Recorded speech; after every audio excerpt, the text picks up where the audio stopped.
Hello and welcome to the Columbia Daily Tribune's Courtside View basketball webcast. This is Tribune sports editor Joe Walljasper along with Tribune basketball beat writer Steve Valentik. Steve, since last we met, great doings on the basketball beat.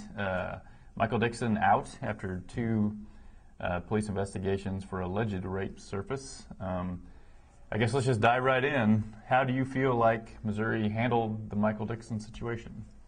Well, not great. I mean, I think we're left in a situation where there are still questions that aren't answered, and it seems no answers are forthcoming.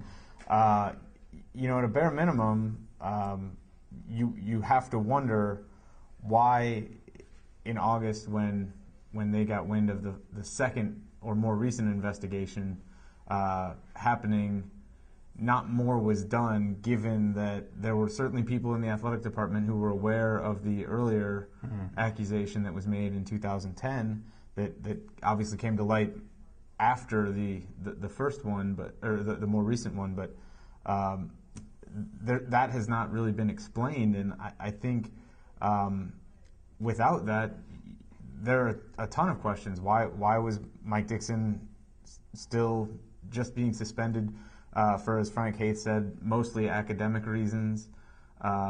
In October 26th, when the suspension began, why was he allowed to continue practicing? Why was he allowed to join the team in the Bahamas? Less than a week before he ends up leaving the program. I think all of those questions are still out there, and Missouri has said that privacy laws more or less prevent them from saying more than they have. Maybe that's true, but there's still a whole lot of questions that haven't been answered. Yeah, I mean, I would say Michael Dixon put Missouri in a terrible position that they had to make hard choices.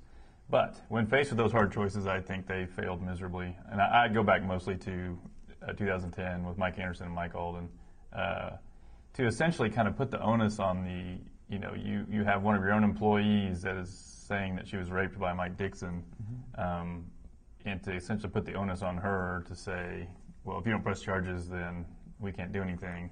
I think that's really passing the buck in the worst sort of way. There's a lot of reasons a woman wouldn't want to press charges, foremost because you're talking about going to a trial. She was worried about what her family might think, all that sort of thing. So I think someone has to be the adult here and say, you know what, this isn't right. We're not going to have to lean on the law to get involved. We're going to do what's right, and I don't think they did. So that's number one. And then by doing so, I think to a certain extent you're sending the message to Mike Dixon that this is the way I run my show and nothing seems to happen, and so we move on down the line 2 years, and we don't know for sure if there's not been other girls along the way that just didn't report these things at all. But anyway, 2 years Obviously, down the line, 2 years down the line, you run into it again. And again, I guess my second tier problem with this is that even then, 2 years down the line, nothing really happens until it all becomes public. And so I guess what I'm kind of left to wonder is, do they really care about doing the right thing, or do they only care about it when it becomes public and it becomes embarrassing to not do the right thing? They didn't cut ties with Michael Dixon until two alleged rapes became public. I find that very, very troubling. Yeah, and I think they would tell you that his departure was in the works before. Well, they wouldn't really tell you that. They would want you to believe that, but they wouldn't come out and tell you that. That's true. And I'm sure they've got their general counsel telling them, the less said the better here, because there could be civil suits from women that might infer that might give the impression that you guys let a guy remain on campus, and we paid the price for it. So I understand there are legal concerns, but I think someone needs to say, here, look, this is what we knew, and if anything we said here is wrong, I would be happy to listen to how we're wrong. But to me, this is, I've covered the athletic department for a long time, and once in a while I have a bone to pick with Mike Alden, but generally I think you've done a great job as running the department and making the right hires and all that. This is probably the most disappointed I've ever been in him. I guess I thought he would not be the kind of guy that make these kind of decisions.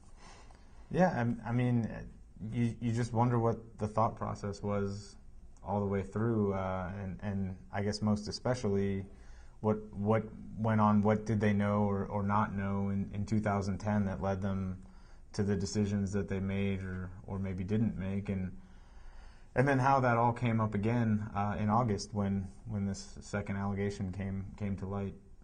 All right, well, next webcast we will deal with more basketball-related items, and that will be how Missouri adjusts to life without Michael Dixon.